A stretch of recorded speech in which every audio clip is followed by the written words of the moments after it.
Ora vi conto una storia di milioni e milioni di anni fa, quando l'Homo erectus scoprì una cosa che cancellò la storia dell'umanità. Un giorno l'Homo erectus, che di stare erectus si aveva stancato, s'assettò 5 minuti per riposarsi e ripigliare soluciato. Ma siccome fermo non ci sapeva stare, perché era abituato a travagliare, si passava lo tempo stando calato a concomeddo a sciconeare le pete, a filarle e farsi un cotello. Sciconianno, una scintilla s'addumò e siccome c'era erba sicca, un fuoco divampò e Iddo s'abbruciò e pensò: chi commenavo, chi cazzalora fici? Niente sapendo che quella cosa aveva fatto l'uomini felici.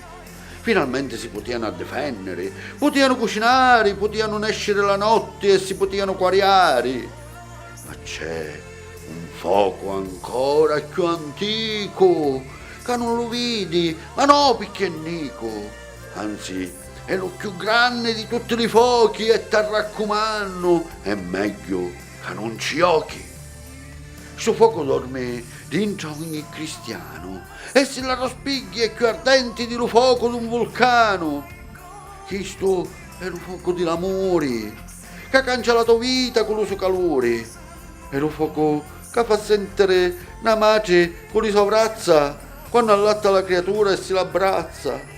È lo fuoco che quando lo vuoi addomare basta che allunghi la mano per lo povero aiutare.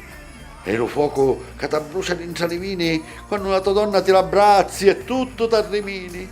È lo fuoco di lo sole che lo Signore ne mise vicino per farne sentire lo suo amore e illuminare nel cammino.